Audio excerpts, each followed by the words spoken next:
എന്തുകൊണ്ടാണ് ഇങ്ങനെ ഈ വളർത്തുന്ന നായ്ക്കൾ ഇങ്ങനെ അക്രമത്തിലേക്ക് കടക്കുന്നത്? അതിന് പ്രധാനപ്പെട്ട ഒരു കാരണം, നമ്മൾ ഈ വളർത്തുന്ന നായ്ക്കൾ എന്ന് പറയുമ്പോൾ പോലും അവരിൽ തന്നെ മനുഷ്യർക്കുള്ളതുപോലെ തന്നെയുള്ള പേഴ്സണാലിറ്റി ഡിസോർഡേഴ്സ് ഉള്ള അനിമൽസ് അല്ലെങ്കിൽ നായ്ക്കളുണ്ട്. അത് പക്ഷേ നമ്മൾ മൃഗസ്നേഹികൾ അല്ലെങ്കിൽ എല്ലാവരും ആ ഒരു ആസ്പെക്റ്റിൽ അതിനെ കാണുന്നില്ല. ഓരോരുത്തരും ആ ഒരു രീതിയിലാണ് ആ വിഷയത്തെ കാണുന്നത്, അപ്രോച്ച് ചെയ്യുന്നത്. അനിമൽസിന് മനുഷ്യരെ പോലെ തന്നെയുള്ള വേരിയേഷൻസ് ഒക്കെ ഉള്ള അനിമൽസാണ്. പിന്നെ സ്വാഭാവികമായിട്ടും ഇപ്പോൾ നമ്മുടെ നാട്ടിൽ ബ്രീഡ് ഡോഗ്സ് തന്നെ എങ്ങനെയാണ് പെട്ടെന്ന് നമ്മളിപ്പോൾ ഇഞ്ചക്ഷൻ ചെയ്യേണ്ടി, എനിക്ക് പേഴ്സണൽ ഡോക്ടർ എന്നുള്ള നിലയ്ക്ക് എനിക്ക് പെട്ടെന്ന് പറയാൻ സാധിക്കുന്ന ഒരു സംഭവമാണ്. വളരെ കാമായിട്ടുള്ള നായ്ക്കളാണെങ്കിൽ പോലും നമ്മളൊരു ഇഞ്ചക്ഷൻ ചെയ്യുന്ന സമയത്ത് പെട്ടെന്ന് ചിലപ്പം പ്രകോപിതനായി നമ്മളെ കടിക്കാൻ വന്നിട്ടുള്ള എത്രയോ കേസുകളുണ്ട്. അപ്പം അവരും ഇമോഷണലായിട്ടുള്ള ബീയിങ്സാണ്. ചിലപ്പോൾ അവർക്ക് ഇഷ്ടപ്പെടാത്ത ചില സാഹചര്യങ്ങളിൽ ചിലപ്പോൾ അവർ അക്രമാസക്തരാവാം.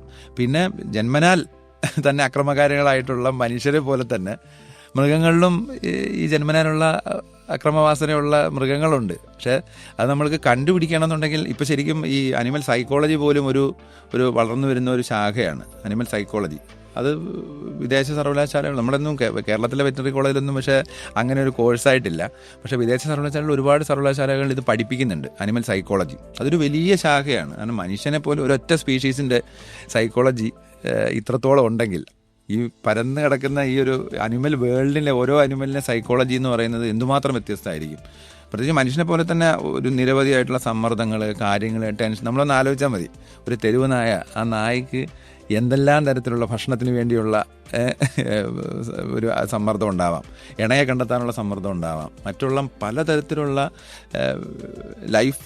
ലൈഫ് ഇമ്പോസിബിൾ എന്ന് പറയുന്ന പോലുള്ള കണ്ടീഷൻസിലൂടെ കടന്നു പോകുന്നവരായിരിക്കാം അവരും. അപ്പോൾ സ്വാഭാവികമായിട്ടും അവർ അതിനോട് പ്രതികരിക്കും. മനുഷ്യൻ പ്രതികരിക്കുന്നത് പോലെ തന്നെ അവരതിനോട് പ്രതികരിക്കുന്നതാണ്. അതിനകത്ത് നമ്മൾ ആ സിറ്റുവേഷനിൽ പോയി നിൽക്കാതിരിക്കുക എന്നുള്ളതാണ് അതിനകത്ത് മെയിനായിട്ടുള്ളൊരു സാധനം എന്ന് എനിക്ക് തോന്നാറുണ്ട്.